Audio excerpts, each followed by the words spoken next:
Hello everyone, कैसे हो सारे के सारे। तो देखो भैया, आज मैं आपको क्या बताने वाला हूँ, क्लास 11 के केमिस्ट्री का डिटेल एक्सप्लेनेशन देने वाला हूँ। भैया क्या सिलेबस है, क्या एग्जाम का पैटर्न है, कौन कौन से चैप्टर इंपॉर्टेंट है, क्या एग्जाम का वेटेज है, सब कुछ बताने वाला हूँ। भैया एक एक चीज ध्यान से देखना, आपके लिए बहुत नया है। भैया 10th पास किए हो, 11th में आ गए हो, आओ बताता हूँ। देखो, तो पहला चीज तो आपको पता होना चाहिए कि भैया अब केमिस्ट्री में भी 3 सेक्शन है। पहले क्या था, साइंस में 3 था ना, फिजिक्स केमिस्ट्री बायोलॉजी।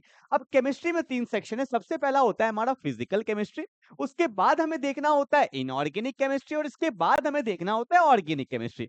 अब आप बोलोगे सर ये 3 सेक्शन में क्या-क्या होता है, तो मैं आपको बताता हूँ। देखो, फिजिकल केमिस्ट्री में ना हमें देखना होता है न्यूमेरिकल्स पोर्शन। कौन सा पोर्शन भैया, न्यूमेरिकल्स। इसमें आपको ज्यादातर न्यूमेरिकल्स वाले चैप्टर मिलने वाले हैं, क्लियर है ना। उसके बाद आता है इनऑर्गेनिक केमिस्ट्री। इसमें आपको भैया थोड़ा सा मिलने वाला है कंसेप्ट मिलने वाला है, थोड़ा सा भैया इसमें एक्सेप्शंस मिलने वाला है। बोलते हैं ना भैया एक्सेप्शंस होता है केमिस्ट्री में, तो वो इनऑर्गेनिक में है, ठीक है ना। और थोड़ा सा यहाँ पे आपको ट्रिक के द्वारा आपको याद रखना पड़ेगा, जैसे पीरियोडिक टेबल का शॉर्टकट करते थे। फिर कल बाहर आई आंटी, लीना को रब से फरियाद, बेटा मांगे कन्या सुंदर बाप राजी। तो ये सब शॉर्टकट इसमें आपको देखने को मिलेगा, ठीक है। और जो भैया बहुत ज्यादा इंपॉर्टेंट है, क्लास 12 में पूरा का पूरा मतलब 50% वेटेज जो है वो है ऑर्गेनिक केमिस्ट्री का। यहाँ पे आपको देखना होता है रिएक्शन पार्ट, बहुत ही ज्यादा इंपॉर्टेंट है। रिएक्शंस भी और भी बहुत सारे बेसिक बात इसमें आपको देखना पड़ता है, ठीक है ना। तो मैं एक छोटा सा एक आइडिया दिया कि फिजिकल में क्या है, इनऑर्गेनिक में क्या है, ऑर्गेनिक में क्या क्या है, क्लियर है। तो अब देखो भैया कौन कौन से चैप्टर्स में क्या क्या दिया हुआ है। और एक बात, हमें आपको पता है कि भैया एनसीईआरटी को ज्यादातर हम फॉलो करते हैं, तो क्लास 11th में एनसीईआरटी का केमिस्ट्री में 2 पार्ट दिया हुआ है। एक है मेरा पार्ट 1 और एक है मेरा पार्ट 2। तो आओ देखो किसमें क्या क्या चैप्टर्स है, ठीक है। तो अगर मैं स्टार्ट करता हूं पार्ट 1 से, तो पार्ट 1 में सबसे पहला चैप्टर जो दिया हुआ है उसका नाम है मोल कंसेप्ट। पर आपको मोल कंसेप्ट देखने को नहीं मिलेगा, वहां पे लिखा हुआ है some basic concept of chemistry, clear है। बहुत ज्यादा इंपॉर्टेंट है, मतलब केमिस्ट्री का जो फाउंडेशन है, जो बेसिक है, वो आपको देखने को मिलेगा मोल कंसेप्ट में। और ये जो चैप्टर है इसको कंप्लीट करने में हमें लगेंगे 7 से 8 लेक्चर्स लगने वाले हैं। और मोटा मोटी 1 से 2 लेक्चर्स हम लोग करेंगे पीवाईक्यू का। अब बोलोगे सर पीवाईक्यूज में क्या करेंगे हम लोग, जैसे जेई के क्वेश्चंस करेंगे, नीट के क्वेश्चंस करेंगे, तो ये सब क्वेश्चंस हम लोग पीवाईक्यूज में करने वाले हैं, ठीक है। इंपॉर्टेंट चैप्टर्स है, न्यूमेरिकल्स आपको अच्छे से करना है, एनसीईआरटी का एक एक पॉइंट को आपको बहुत अच्छे से करना है। लॉज होंगे, इसमें लॉज पढ़ेंगे, empirical formula, molecular formula, molarity, molality, mole fraction, limiting reagent, ये सारे कंसेप्ट इसमें हमने देखना है, ठीक है। बहुत इंपॉर्टेंट चैप्टर है, अच्छे से करेंगे, क्लियर है। उसके बाद आता है भैया हमारा chapter number 2, that is the atomic structure. Very very very very very very important. क्यों, 11th में नहीं, 12th में भी इंपॉर्टेंट है। और 12th में पता है कहाँ, फिजिक्स में। जब आप क्लास 12 के फिजिक्स में जाओगे ना, क्लास 12 के फिजिक्स में जब आप पढ़ोगे, तो वहां पे 3 चैप्टर आपको देखना है। एक तो atom, nuclei, dual nature of radiation. Physics का क्लास 12 का 3 चैप्टर का कंसेप्ट पूरा का पूरा इसमें दिया हुआ है। मतलब जब फिजिक्स पढ़ोगे क्लास 12 में तो आपको बहुत इजी लगेगा, क्योंकि सारा कंसेप्ट इसी का है। तो ये चैप्टर को बहुत अच्छे से करेंगे। थोड़ा बड़ा चैप्टर है, इसलिए मुझे ये करवाने में 10 से 12 लेक्चर्स इसको लगते हैं। और मोटा मोटी 2 से 3 लेक्चर्स हम लोग करते हैं इसमें पीवाईक्यूज, इंपॉर्टेंट न्यूमेरिकल्स, ग्राफ इसमें बहुत अच्छे से हमें देखना होता है, ग्राफ भी इसमें देखना होता है। तो इस चैप्टर को बिल्कुल आराम से हम लोग करते हैं, ठीक है। उसके बाद अच्छा एक बात और बता देता हूँ, चैप्टर 1 एंड 2 ये हमारा आता है फिजिकल केमिस्ट्री में, तो आपको पता है भैया न्यूमेरिकल्स तो देखने को मिलेगा ही मिलेगा, ठीक है ना। अब देखो, अगर मैं बात करता हूँ भैया चैप्टर नंबर 3 और चैप्टर नंबर 4, तो ये मेरा आता है इनऑर्गेनिक केमिस्ट्री में। तो यहाँ पे कंसेप्ट्स हैं, शॉर्ट ट्रिक्स हैं, जिसको आपको याद रखना है, एक्सेप्शन को दिमाग में रखना है।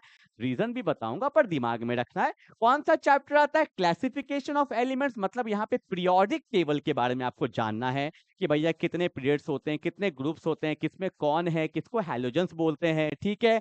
साइज का ऑर्डर क्या होगा, बढ़ते हैं ना, ऊपर से नीचे जाते हैं तो साइज बढ़ता है। तो ये जितने भी ट्रेंड्स है वो सारा कुछ आपको इस चैप्टर में पढ़ना है। कंसेप्चुअल चैप्टर है, इंपॉर्टेंट चैप्टर है, इसको देखेंगे, अच्छा चैप्टर है। पर बहुत जल्दी हो जाता है क्योंकि कंसेप्ट है, तो मोटा मोटी 6 से 7 लेक्चर्स इसको लगते हैं करने में। और 1 से 2 लेक्चर्स में हम लोग पीवाईक्यूज करेंगे, क्वेश्चंस प्रैक्टिस इसमें ज्यादा करना होता है। छोटा छोटा बात है तो क्वेश्चंस प्रैक्टिस ज्यादा करेंगे, ठीक है। अगला, ये जो चैप्टर है ना भैया, ये चैप्टर नहीं है, ये केमिस्ट्री का जान है, it is the backbone of the chemistry भैया। अगर ये नहीं किया तो कुछ नहीं किया, कुछ नहीं किया। मतलब जेई में 2 से 3 क्वेश्चन, नीट में 2 से 3 क्वेश्चन मिनिमम बोल रहा हूँ। बहुत ज़्यादा है केमिकल बॉन्डिंग, मतलब ये चैप्टर मेरा फेवरेट चैप्टर है। तो मोटा-मोटी 13 से 14 लेक्चर्स मैं लेता हूँ, मतलब आराम से एक-एक चीज़, structure, shape, geometry, hybridization, molecular orbital theory, आपका लुईस थ्योरी, सब इसमें हम लोग पढ़ने वाले हैं। डाइपोल मोमेंट पढ़ेंगे। बहुत इंपॉर्टेंट चैप्टर है, 13 से 14 लेक्चर्स। और मोटा-मोटी मान लो ना 2 लेक्चर्स, क्योंकि ज़्यादातर क्वेश्चंस मैं क्लास में ही करा दूँगा, तो 2 लेक्चर्स में आपके एक्स्ट्रा पीवाईक्यूज़ हो गए, कुछ तगड़े-तगड़े क्वेश्चंस हो जाएँगे ओवरलैपिंग के, ठीक है? तो ये सब देखते हैं। तो चैप्टर 1-2 फिजिकल है, 3-4 अपना इनऑर्गेनिक केमिस्ट्री है। चारों चैप्टर मैंने आपको बता दिया किसमें क्या-क्या करना है और कितना समय हमें लगने वाला है। क्लियर है ना भैया? तो जल्दी से देख लेंगे थोड़ा-सा। ये देखो भैया केमिस्ट्री बाबा हमारे हैं, ठीक है? जो लोग ऑफलाइन सेंटर में आते हैं बेंजीन के, उन्होंने ये देखा होगा इनको, ठीक है? चलो, ओके भैया, आगे बढ़े। चैप्टर 1, 2, 3, 4 का एक्सप्लेनेशन मिल गया। 5, 6 पे देखते हैं क्या होता है। देखो, चैप्टर 5, 6 में क्या है देखो। 5 में आता है इक्विलिब्रियम, ठीक है? बहुत लोग को थोड़ा-सा डर लगता है इस चैप्टर में, सर इक्विलिब्रियम है। देखो, इक्विलिब्रियम भी ना 2 पार्ट में बँटा हुआ है। एक है केमिकल इक्विलिब्रियम और एक है हमारा आयोनिक इक्विलिब्रियम। ये तो बड़ा इंटरेस्टिंग है, बहुत ईज़ी है। हाँ, आयोनिक में थोड़ा लोग को लगता है, पर कुछ नहीं, अगर समझने लगोगे तो भैया समझ में आएगा। देखो, हार्ड कब लगता है? जब हमें समझ में नहीं आता। जब हमें कोई चीज़ समझ में आएगी तो काहे का हार्ड भैया, हाँ या ना? तो देखो, केमिकल इक्विलिब्रियम अपना अच्छा चैप्टर है, ठीक है? मोटा-मोटी यहाँ पे मान लो ना 8 से 9 तो लगते ही हैं, ठीक है? 8 से 9 लेक्चर्स आराम से लगते हैं। मेरे को तो कभी-कभार 10 लेक्चर्स भी लग जाता है, क्योंकि इसमें न्यूमेरिकल्स भी हमें करना होता है। तो 10 लेक्चर मोटा-मोटी इसमें लगता है, अच्छा चैप्टर है, ठीक है? और बस फिर 1-2 लेक्चर्स हम लोग करते हैं इसमें, पीवाईक्यूज़ में करते हैं। 2 पार्ट में डिवाइडेड है, chemical equilibrium and the ionic equilibrium, ठीक है ना? चलो भैया आगे बढ़े। ओके, थर्मोडायनामिक्स है। देखो भैया, ये फिजिक्स के क्लास 11 के फिजिक्स में भी आपको पढ़ना है थर्मोडायनामिक्स। तो पर मैं केमिस्ट्री में इतना अच्छा पढ़ लेंगे, फिजिक्स में दिक्कत है, नहीं आएगा। इंपॉर्टेंट चैप्टर है, थोड़ा बड़ा चैप्टर है। तो मोटा-मोटी 10 से 11 लेक्चर्स इसमें लगते हैं और 1 से 2 लेक्चर्स हम लोग लेंगे इसमें पीवाईक्यूज़ में। Very, very, very, very important chapter है। पूरा का पूरा कांसेप्ट से भरा हुआ है, पूरा का पूरा कांसेप्ट से भरा हुआ है। ये दोनों भी किसमें आता है भैया? फिजिकल केमिस्ट्री में आता है। अगर मैंने लिख दिया फिजिकल केमिस्ट्री तो ऑब्वियस सी बात है न्यूमेरिकल्स तो आना ही आना है, ठीक है? उसके बाद रिडॉक्स रिएक्शन, ये पढ़ा होगा आपने क्लास 10th में, पर क्लास 12th में एक चैप्टर है इलेक्ट्रोकेमिस्ट्री, उसमें बहुत ज़्यादा यूज़ आएगा। इलेक्ट्रोकेमिस्ट्री में यूज़ आएगा, डीएनएफ ब्लॉक क्लास 12th में यूज़ आएगा। ठीक है, इसलिए बोलते हैं भैया 11th अच्छे से नहीं करोगे तो कुछ नहीं होगा, इसलिए 11th को अभी से अच्छे से करेंगे, ठीक है? रिडॉक्स रिएक्शन ज़्यादा बड़ा चैप्टर नहीं है, इसमें एक पार्ट है बैलेंसिंग वाला पार्ट है, उसी में समय लगता है। मोटा-मोटी मानो ना मेरे को लगता है कि 4 टू 5 लेक्चर्स, मतलब 5 लेक्चर मुझे लगते हैं, ठीक है? 4 टू 5 लेक्चर्स इसमें लगते हैं और 1 लेक्चर मान लो पीवाईक्यूज़ में, छोटा-सा चैप्टर है तो ज़्यादा दिक्कत नहीं आता है, ठीक है? देखो, यहाँ तक तो पार्ट 1 है, पर ये चैप्टर 7 हमारा पार्ट 2 में दिया हुआ है, पार्ट 2 में दिखेगा आपको। चैप्टर 7 से हमारा पार्ट 2 में दिया हुआ है और ये इनऑर्गेनिक केमिस्ट्री में आता है। रिडॉक्स मेरा किस में आता है? इनऑर्गेनिक केमिस्ट्री में आता है, ठीक है? चलो, हो गया क्लियर? अब देखो 2 चैप्टर और है, ये चैप्टर नहीं है, मैं आपको बार-बार बोल रहा हूँ, ये ऑर्गेनिक केमिस्ट्री में आता है। 11th में ऑर्गेनिक बहुत कम दिया हुआ है भैया, बट 12th में पूरा का पूरा ऑर्गेनिक है। तुम कुछ करो या ना करो, तुम कुछ करो या ना करो, ये 2 चैप्टर और केमिकल बॉन्डिंग बहुत अच्छे से कर लेना। ये भैया ऑर्गेनिक केमिस्ट्री का सम बेसिक प्रिंसिपल, इसको हम लोग जीओसी बोलते हैं, जनरल ऑर्गेनिक केमिस्ट्री। इसी में आईयूपैक नोमेनक्लेचर्स है, इसी में आइसोमर्स है, ठीक है? Inductive effect, aromatic, anti aromatic, non aromatic, सारे इंपॉर्टेंट है भैया। Stability of carbocation, stability of alkene, free radical, सब पढ़ने वाले हैं इसमें। Very, very important chapter. तो बहुत समय लगता है, मोटा-मोटी मानो ना 12 से 14 लेक्चर्स इसको लगता है करने में भैया, बहुत इंपॉर्टेंट चैप्टर्स है। और मोटा-मोटी 2 से 3 लेक्चर्स लूँगा मैं भैया इसके पीवाईक्यूज़ में, एकदम जड़ तक करेंगे नीट और जेईई के, ठीक है? और भैया हाइड्रोकार्बन पूरा का पूरा रिएक्शन से भरा हुआ है, ठीक है ना?